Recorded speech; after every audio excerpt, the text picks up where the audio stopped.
This week we're going to be working on Microsoft Word, and I want to go through some of the items in your ebook with you first. And we'll bring up the ebook first. And we're looking at Pause and Practice Moment. It starts on page 12 in your book. And ultimately we're going to be working with a blank document in this one to start with.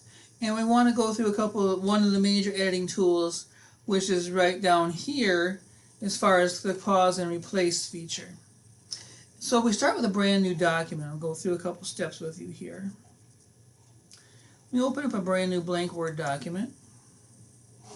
Right here it is. And it's good practice, as the book points out, to when you start with your blank document, give it a name before you start anything.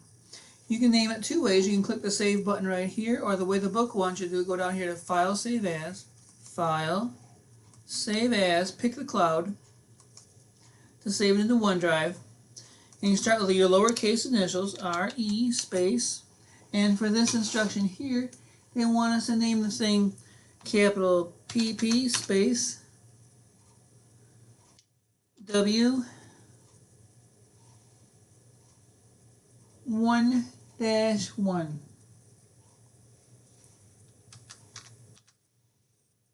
And that's it right here.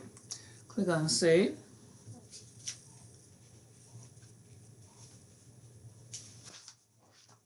Once you've got the blank document up here, they want us to now take a look at the File tab, which is something people don't use a whole lot, and going down and looking at what we can do with something called the Options button.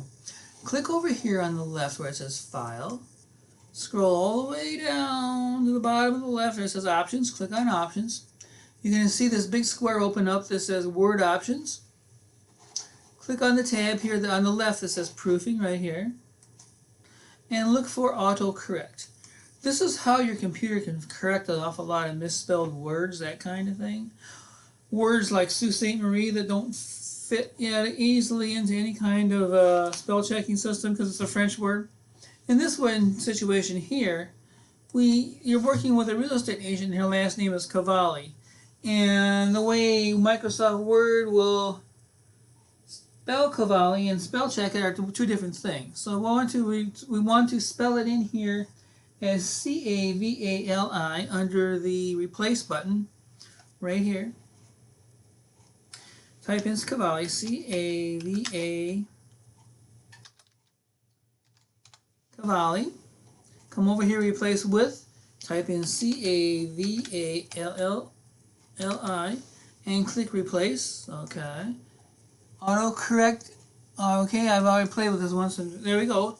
And now you click OK. That puts Cavalli into our document, into this button here. And every time I type Cavalli in, it will come up with L-L-I automatically, and I won't have to fix that. Okay, click OK. And you're done. You've saved that right there. So after that being done, they want us to work with inserting the date using autocorrect, or autofill, so to speak. And you just type in the first few days of the date. January, J, capital J, A-N-U-A. And if you spell it out a little further, it will give you the actual day. See how it says January 18th, 2021 there? Just press Enter, and it saves you a couple keystrokes of typing. And that's arguably about it. After that, what you need to do on this assignment is type in the letter. And to do that, you go to your instructions for the book, right here. And wherever the book has red text in it, that's what you want to type in for the document. Type in all that red text. And here we want to look at the issue of autocorrect to deal with spelling. If you look at this letter here carefully, and when you're done with all your assignments, you want to look at them and see if they match the picture in your book. If they match the picture in your book, you're good to go. And with this here, we see the typist name, which is me. I'm not Emma Cavalli, so I'm typing this up for Emma Cavalli. Let's say I work for her. And all businesses want to know who typed the document more than as long as whose name it's officially under.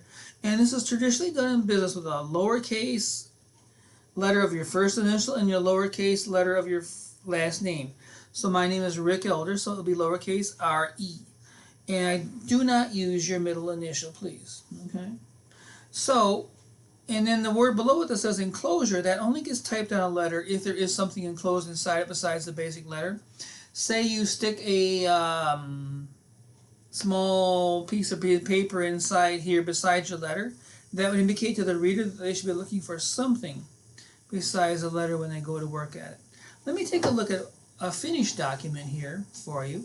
And I have this up in my OneDrive. I'll take a look at it. It should be this one right here.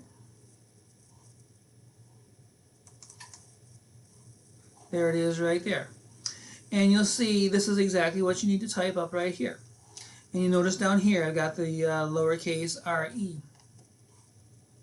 Let's go through how that actually works. Let me bring up a brand new blank document. Control N for what it's worth brings you a new document. New.